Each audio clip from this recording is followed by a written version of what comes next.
China is a threat, but nothing, and I mean nothing, will bring America to its knees like the removal of our free speech, the cornerstone for our constitutional republic.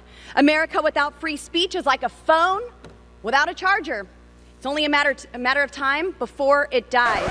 Thank you, Mr. Chairman. I would like a parliamentary inquiry into taking down the gentlelady's words, the ranking member's words, for insinuating that our witness made white supremacist statements using his words.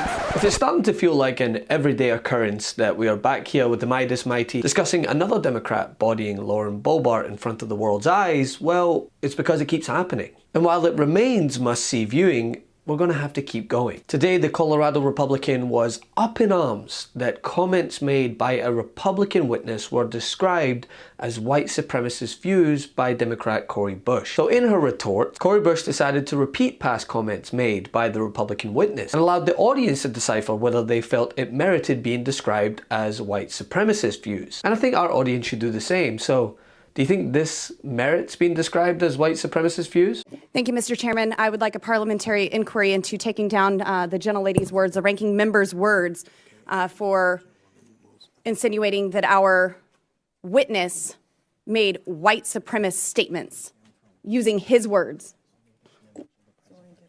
Okay. It's only against members or the president. Okay. The chair cannot take down words that are directed toward a witness, only to other members. As I was saying, the African and African American Studies Department, this is the quote, has 23 classes.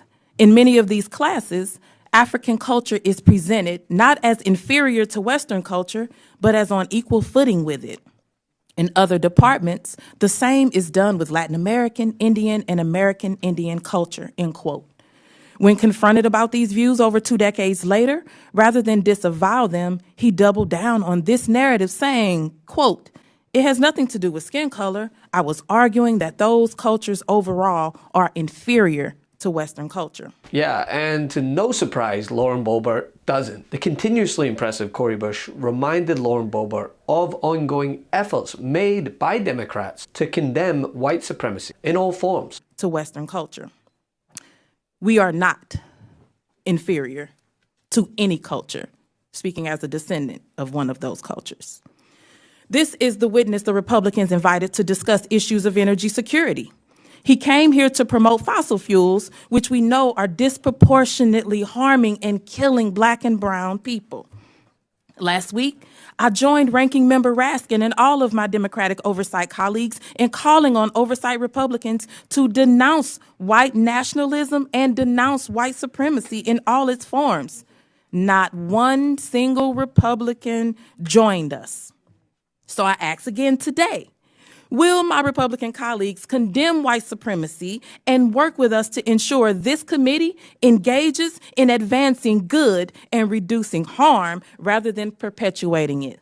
That is respect. To which no Republican has stepped foot in the middle to meet them on. And instead, they want to bring forth witnesses who write about why they believe white people are superior. You understand why we say quite often that both sides are not the same? On the one side, you have people like this, asking to be called ultra MAGA, paying lip service to free speech, only to then whine about comments made in response to said speech. You know, we are addressed as MAGA extremists, extreme MAGA Republicans, and I would like to make just a clarification point.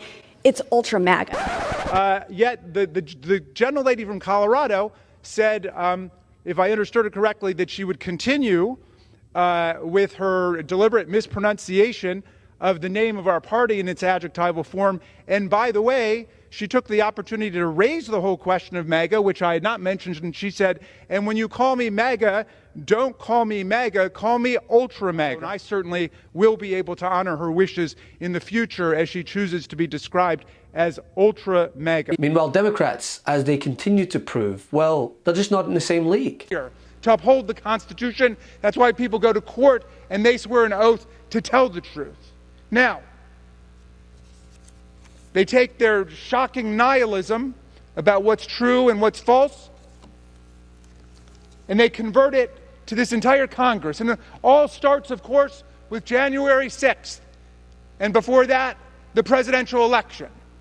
All starts with a big lie. Donald Trump's big lie. Well, they say, well, who knows? Maybe he won, maybe he didn't. You say Joe Biden's president, we say Donald Trump's president. Nonsense.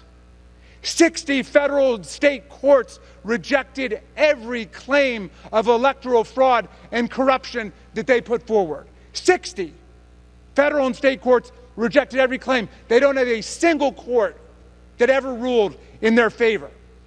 Donald Trump lost that election by more than 7 million votes, 306 to 232 in the Electoral College. So then their big lie now has to stretch all the way over January 6th. We have to disbelieve the evidence of our own eyes, of our own ears.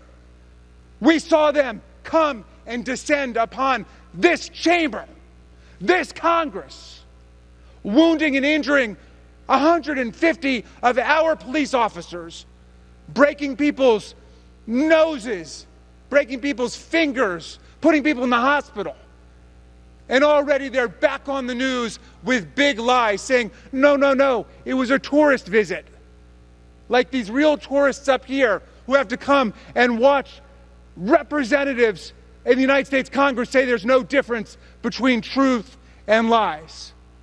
Real tourists who are not beating the daylights out of our police officers. The best part of waking up? MAGA Tears in my cup. Check out the new MAGA Tears mug available now at store.MeidasTouch.com. That's store.MeidasTouch.com.